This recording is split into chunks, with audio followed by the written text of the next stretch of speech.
everybody, it's me, Pixel Dirt, yeah, and I'm taking over on the show today, Pixels to Plastic, because we're talking about a toy line that's cooler than you. You know it, we're talking about TRON! Because I love Tron. Tron is like the coolest, like the best movie, the best games, the best toy, and hey everybody, it's that other guy. What's your name? What's going on? Yeah, did you just introduce my show? Well, I was just, oh look, Princess Zelda. Princess Zelda. Hey, alright, well, like he said, welcome to another episode of From Pixels to Plastic. I am your host, Pixel Dan. Now, if you haven't seen Tron, what's wrong with you? Seriously, it's one of the greatest movies from the 1980s, and it was produced by Disney. Totally cool. Now, the cool thing about the movie is that it actually spawned an arcade game that became probably more popular than the movie. But anyway, that's enough about that. If you want to see more about Tron, I would suggest checking out John D's review of Tron at RetrowareTV.com. Because what we're here to talk about today for real are the Tron action figures. Toys! Yeah, Tron! I love them! Let's do it! Yeah, what he said. Yeah! You're right. I don't know. Might be having a heart attack. Hold on. With the success of the movie and arcade game, an action figure line just made sense. You knew they were going to do it, and everyone was going to buy them. Disney gave the action figure rights to a toy company named Tomy. Tomy was really mostly known for their wind-up toys, so this was their first venture into the action figure market. Now, Tomy's Tron line was small, and it's very hard to come by now. But luckily, sometime around the 20th anniversary of the film, NECA re-released the original Tomy Tron action figures, and that's actually what we'll be looking at today. Now, I do own, like, one of the old ones, but, like, all the paint's off it. You don't want to see it anymore. But these figures are nice.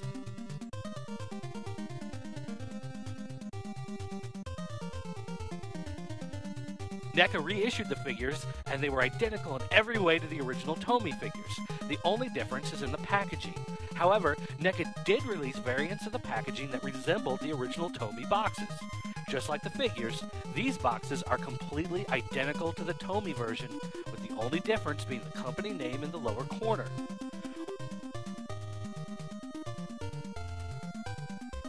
Only 4 action figures were released in the line. You had Tron, Flynn, Sark, and a warrior.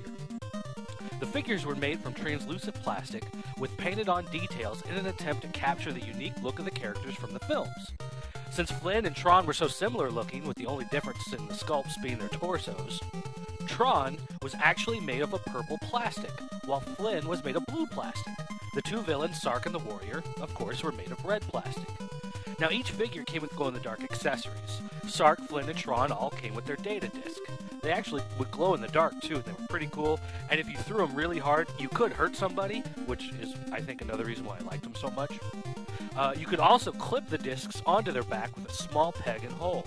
The warrior had a different accessory. He had a staff instead. The line also included 2 vehicles.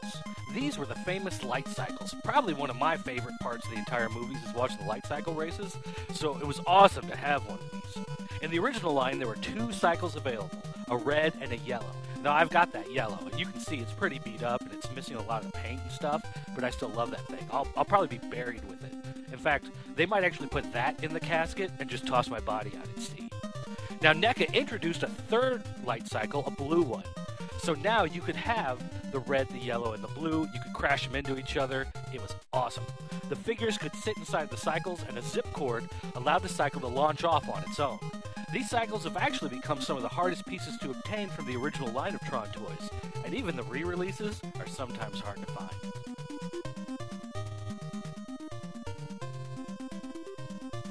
Now, in many ways, I guess I could really say that Tron is like my favorite movie of all time, and these toys are some of my favorite toys of all time, and the video games are just like my favorite video games of all time. And in fact, I might even say that in lots of ways, Tron has changed my life. But let's not get overboard, because I don't want to be this guy.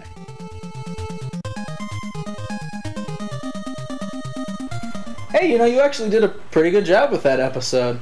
A lot of good information, very informative. Not bad, not bad. Thank you. Yeah.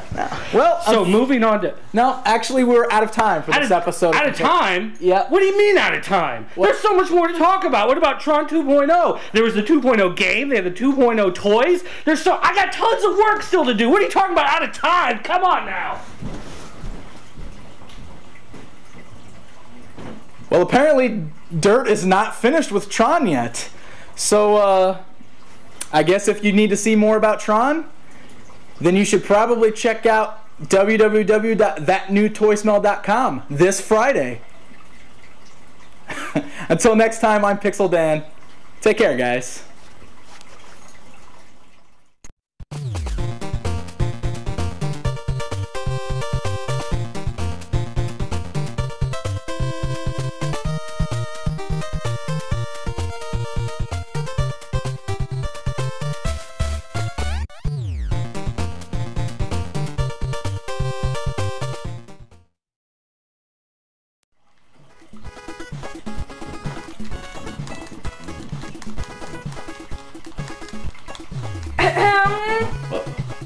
Hi. You're gonna spend time with me now. You understand?